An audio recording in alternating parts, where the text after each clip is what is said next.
শিক্ষা দুর্নীতি মামলায় পার্থ চট্টোপাধ্যায় ঘনিষ্ঠ অর্পিতা মুখোপাধ্যায় জামিন।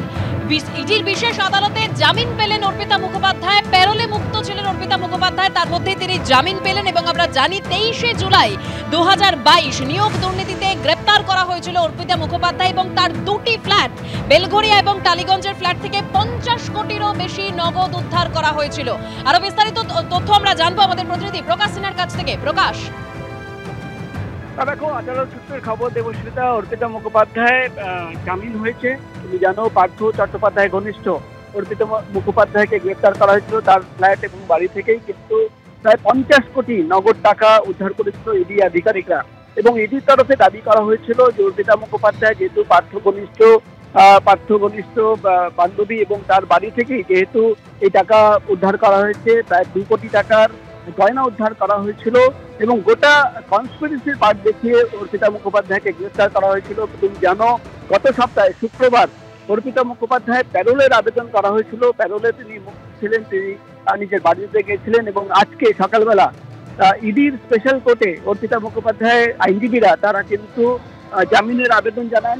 তাদের যুক্তি ছিল যে সর্বোচ্চ যে সাজা এই মামলার, তার 1/3 টাইম তিনি কিন্তু জেলে কাটিয়েছেন এবং সুপ্রিম কোর্টের নির্দেশ রয়েছে যে সর্বোচ্চ সাজার 1/3 টাইম যদি কেউ জেলে থাকে তাকে কিন্তু জামিন দিতে হবে। এই যুক্তি দেখেই কিন্তু জামিনের আবেদন করা হয়। আদালত সূত্রের খবর, অর্পিতা মুখোপাধ্যায় তিনি জামিন পেয়েছেন, তাকে কন্ডিশন দেওয়া হয়েছে তিনি কলকাতা ছেড়ে বাইরে যেতে পারবেন না, 5 লাখ টাকার বন্ড জমা দিতে হবে এবং তার পাসপোর্ট ইডির কাছে জমা দিতে হবে।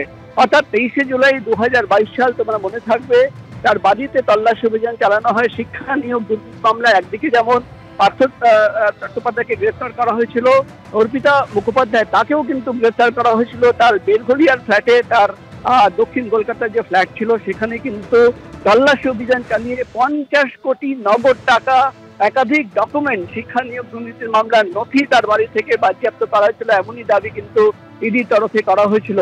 এবং আজকে সকালবেলা ইডির স্পেশাল কোর্ট, ব্যাংশাল কোর্টে, ইডির স্পেশাল কোর্টে অর্পিতা মুখোপাধ্যায়ের আইনজীবীরা পৌঁছে যান।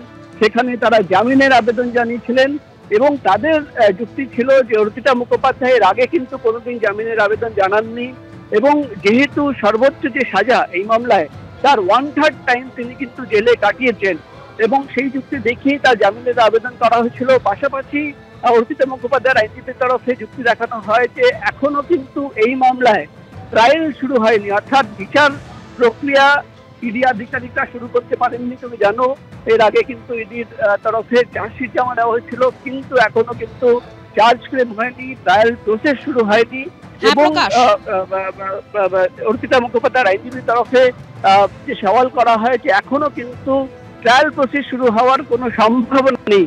এই যুক্তি দেখেই কিন্তু জামিনের আবেদন করা হয় এবং যেটা আমরা আদালত সূত্র মারফত খবর পাচ্ছি, 5 লাখ টাকা বন্ডে অর্পিতা মুখোপাধ্যায়। একেবারে প্রকাশ, অর্থাৎ জামিন পেলেও কলকাতার বাইরে যেতে পারবেন না অর্পিতা মুখোপাধ্যায়। ধন্যবাদ প্রকাশ।